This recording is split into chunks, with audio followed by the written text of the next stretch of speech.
2024 లేదా 25లో డిగ్రీ లేదా బీటెక్ చదివారా? సాఫ్ట్‌వేర్ జాబ్ కోసం ఎదురు చూస్తున్నారా? అయితే కోడ్ జ్ఞాన్ 100 డేస్ కోర్సులో చేరండి. జాబ్ సాధించండి. నమస్కారం సార్. నమస్తే అండి సిరి గారు. సార్, భార్యాభర్తల మధ్య గొడవలు అన్నది సర్వసాధారణం అని చెప్పొచ్చు. అండ్ ఎస్పెషల్లీ ఈ మధ్య కాలంలో చిన్న చిన్న గొడవలకి విడాకుల దాకా వెళ్తూ ఉన్నారు. కొన్ని సందర్భాల్లో చాలామంది మహిళలకు కావచ్చు, అలాగే పురుషులకు కావచ్చు అనిపిస్తూ ఉంటుంది. అంటే విడాకులు ఇద్దాము అని అనుకుంటారు. అలానే విడాకులు ఇవ్వలేక మళ్ళీ వాళ్ళతోటే ఉండాలి అని అనుకున్న వాళ్ళు కూడా ఉంటారు. ఇలాంటి వాళ్ళకి లీగల్ పరంగా సొల్యూషన్ ఉందా? ఇలాంటి సిచ్యువేషన్లో కూడా వాళ్ళకి ఏమైనా ఆప్షన్ ఉంటుందా? లీగల్ పరంగా ఏమైనా రెమెడీ ఉందా సార్? వెరీ ఇంట్రెస్టింగ్ క్వశ్చన్ సిరి గారు. కాలికి గాయం అయితే పూర్తిగా కాలే తీసేయడం ఉంది పరిష్కారం కాదు కదా. చేతికి గాయం అయితే పూర్తిగా చేతిని నరికేయడం పరిష్కారం కాదు కదా. అలాగే భార్యాభర్తల మధ్య వైవాహిక సంబంధంలో వైవాహిక జీవితంలో చిన్న చిన్న మనస్పర్ధలు రావడం సహజమే. అటువంటి సందర్భాల్లో ప్రతిదానికి పరిష్కారం ఒక్క విడాకులు మాత్రమే కాదు. విడాకులు ఒక్కోటే అంతిమ తీర్పు కాదు. విడాకులు ఒక్కోటే అల్టిమేట్ సొల్యూషన్ కాదు. కొన్ని సందర్భాల్లో భర్త వైపు కావచ్చు, భార్య వైపు కావచ్చు, ఏదో కొంత అవగాహన రాహిత్యం ఉంటుంది ఇద్దరి మధ్యలో కూడా. అలా అని చెప్పి డివోర్స్ ఇవ్వడానికి కూడా సిద్ధపడి ఉండరు. అలా అని చెప్పి కలిసి ఉండలేరు, డివోర్స్ ఇవ్వలేరు, కలిసి ఉండలేరు. ఏదో కోపంలో డివోర్స్ ఇచ్చేస్తే బాగుంది అనిపిస్తుంది ఇందాక మీరు అన్నట్టుగా. మళ్ళీ కాసేపు అయిన తర్వాత వద్దులే, కలిసి అయితే ఉండలేను, మాత్రం దూరంగా ఉండాలి, అతనితో కలిసి ఉండడానికి ఇష్టపడను. ఇలాంటి సందర్భాల్లో లీగల్ రెమెడీ ఉందా అని చాలామంది వచ్చే ఒక ప్రశ్న. ప్రతి సమస్యకి నా దగ్గర చాలామంది క్లయింట్స్ వస్తుంటారు.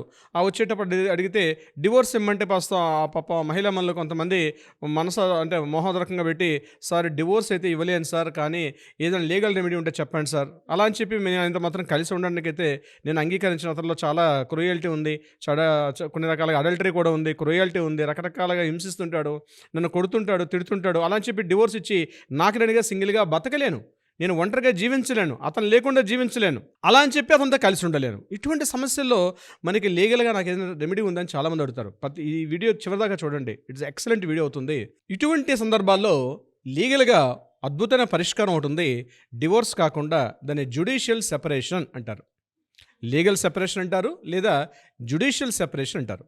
Hindu marriage act under section 13(1)(b) ప్రకారం జ్యుడిషియల్ సెపరేషన్ అన్నది కూడా ఒక లీగల్ రెమెడీ.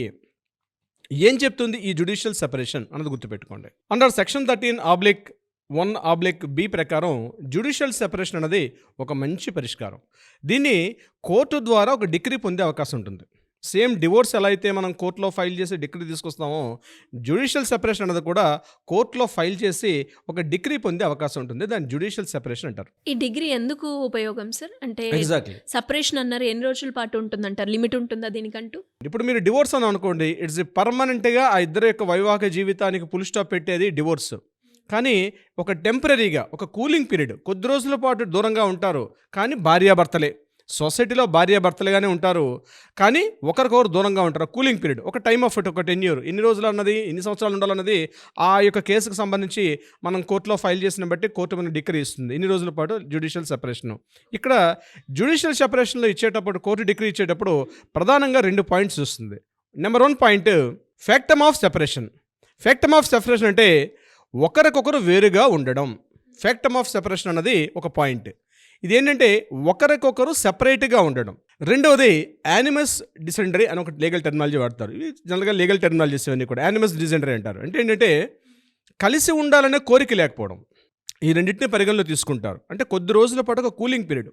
అంటే ఏమంటే లీగల్ సెపరేషన్ అయిపోతే వేరే మ్యారేజ్ చేసుకోవచ్చా? ఆ వేరే మ్యారేజ్ చేసుకోవడానికి కుదరదు.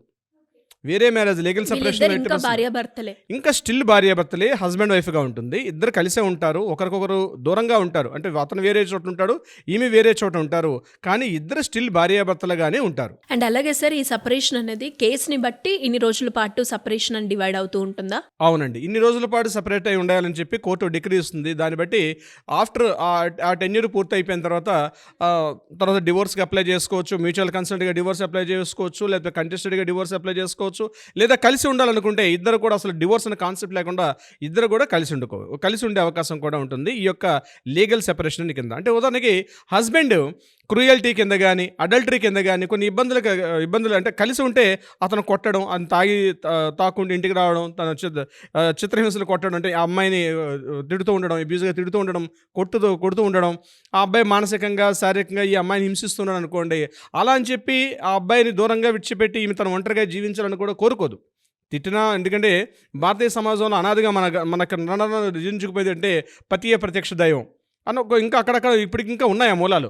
కొంతమంది ఏమనుకుంటారంటే ఏదో పెళ్లి చేసుకున్నాను కదా, కష్టం నష్టం నేను భరిస్తాను, అలా అని చెప్పి కలిసి ఉండలేని పరిస్థితిలో ఉన్నాను, అలా అని చెప్పి డివోర్స్ ఇవ్వలేను. అటువంటి సందర్భాల్లో ఈ లీగల్ సెపరేషన్ లేదా జ్యుడిషియల్ సెపరేషన్ అంటే ఏదైతే ఈ క్లాజ్ ఉందో ఈ క్లాజ్ని మనం తీసుకోవచ్చు. అయితే కొన్ని చోట్ల ఏమవుతారంటే భార్యాభర్త ఇద్దరు కూడా గొడవలు పడుతూ దూరంగా ఉంటారు. ఇద్దరం దూరంగా ఉన్నాం కాబట్టి మేము జ్యుడిషియల్ సెపరేషన్ అంటే అలా కూడా కాదు. జ్యుడిషియల్ సెపరేషన్ అనేది మళ్ళీ కోర్టు ద్వారా డిగ్రీ తీసుకుని రావాల్సిందే. ఇప్పుడు ఇద్దరు, ఆ అమ్మాయి వేరేగా ఉంటుంది, ఈ అబ్బాయి వేరేగా ఉంటారు కాబట్టి మేమిద్దరం దూరంగా ఉన్నాం కాబట్టి ఇక మేము జ్యుడిషియల్ సెపరేషన్ అయ్యాం అనుకుంటారు. అది సెపరేషన్ కిందకి రాదు. అంటే కోర్టు ఆర్డర్ లేకుండా దూరంగా ఉంటే స్టిల్ వారు భార్యాభర్తలుగానే పరిగణలో తీసుకుంటారు. అండ్ అలాగే సార్, ఇప్పుడు భార్య యొక్క ఖర్చులు వీటన్నిటికీ కూడా డబ్బులు పంపించాల్సిన అవసరం ఉంటుందా లేదంటే? మంచి ఇంట్రెస్టింగ్ క్వశ్చన్. జ్యుడిషియల్ సెపరేషన్లో కూడా అండర్ ద సెక్షన్ 24, 25, 26, 23 ఈ సెక్షన్స్ ప్రకారం తప్పనిసరిగా ఆ వైఫ్కి ఇవ్వాల్సిన మెయింటెనెన్స్ కూడా ఇంటీరియర్ ఆర్డర్ మనం కోర్టులో ఫైల్ చేసుకుంటాం. ఆ ఇంటీరియర్ ఆర్డర్స్ ప్రకారం తప్పనిసరిగా ఆ భార్య యొక్క మెయింటెనెన్స్ చూడాలి. ఒకవేళ పిల్లలు ఉన్నారనుకోండి, పిల్లలకు కావాల్సిన పోషణ, వాళ్ళ మెయింటెనెన్స్, వాళ్ళకి కావాల్సిన స్కూల్ ఫీజులు, ఖర్చులు అన్నీ కూడా ఆ హస్బెండే చూడాలి. అంటే భార్యకి కానీ పిల్లలకు కానీ టోటల్గా అంతా కూడా ఆ ఎక్స్పెండిచర్స్ పార్ట్ ఏదైతే ఉంటుందో ఇంటీరియర్ ఆర్డర్ కోర్టులో మనం ఫైల్ చేసుకుంటే దీనిలో కూడా ఏదైతే డివోర్స్లో ఏ రకంగా వస్తుందో ఇంటర్ మెయింటెనెన్స్లో కూడా, అంటే మనం చెప్పినటువంటి జ్యుడిషియల్ సెపరేషన్లో కూడా యాజ్ ఇట్ ఈజ్గా అన్ని రకాల బెనిఫిట్స్ అన్నీ కూడా వైఫ్కి ఉండాల్సినవన్నీ కూడా ఉంటాయి. కేవలం ఏంటంటే సొసైటీలో భార్యాభర్తలుగా ఉంటారు. జ్యుడిషియల్ సెపరేషన్ అంటే వాళ్ళకి పర్మనెంట్గా వాళ్ళ వివాహ రద్దు కాదు. కేవలం వాళ్ళకు ఉన్నదని పాయింట్ ఏంటంటే వాళ్ళు కోర్టు ఆర్డర్ ప్రకారం దూరంగా ఉంటారు. ఆ దూరంగా ఉన్న టైంలో వాళ్ళు కలిసే ప్రయత్నం చేయొచ్చు, చేయకపోవచ్చు. ఆ కూలింగ్ పీరియడ్ ఆఫ్ కొద్ది రోజులు అయిన తర్వాత మరలా కోర్టుకి అప్పీల్ చేసుకొని మేము ఇంకా కలిసి ఉండే ప్రసక్తి లేదు, మమ్మల్ని డివోర్స్ అప్లై చేయమని చెప్పి కోర్టుకి అడగవచ్చు, అడగకపోవచ్చు. This is called judicial separation. అంటే చాలామంది అడ్వకేట్లు ఏం చేస్తారంటే ఒక క్లయింట్ దగ్గర రాగానే ఇమీడియట్గా అమ్మ డివోర్స్ ఫైల్ చేసేసుకో, ఇద్దరం దూరంగా ఉండిపోవాలి, డివోర్స్ ఫైల్ చేసుకోవడం కాకుండా మనకి లీగల్లో ఈ క్లాస్ కూడా ఉంది మనకి. అంటే జ్యుడిషియల్గా సెపరేట్ అయి ఉండడం అనేది కూడా ఒక క్లాజ్ ఉంది. చాలామంది క్లయింట్స్ చాలా అయిష్టంగా ఉంటారు. మధ్యలో కొద్ది రోజులు అయిపోయిన తర్వాత నేను పొరపాటు చేశాను కదా, అనవసరంగా ఆయనకి డివోర్స్ ఇవ్వకుండా ఉంటే బాగుండేది అని అమ్మాయి వైపున, అదే అబ్బాయి తరపున కూడా అనవసరంగా పొరపాటుగా నేను డివోర్స్ అప్లై చేశాను కదా, మా పేరెంట్స్, పెద్దలు, నా ఫ్రెండ్స్, స్నేహితులు చెప్పినటువంటి నేను ఆ ప్రలోభానికి నేను కాస్త ఇన్ఫ్లుయెన్స్గా లోనై నేను ఈ రకంగా చేశాను, అదే పొరపాటు జరిగిపోయింది కదా అని ఈ పశ్చాత్తాపపడే భావన లేకుండా మనకి లీగల్గా మంచి రెమెడీ ఏంటంటే జ్యుడిషియల్ సెపరేషన్. దీనికి సంబంధించి క్లాజ్లో ఉంది. ఇప్పుడు నేను చెప్పినట్టుగా Hindu marriage act section 13(1)(b) ప్రకారం జ్యుడిషియల్ సెపరేషన్ కూడా లీగల్గా వ్యాలిడిటీ ఉంటుంది మనకి సిరి గారు.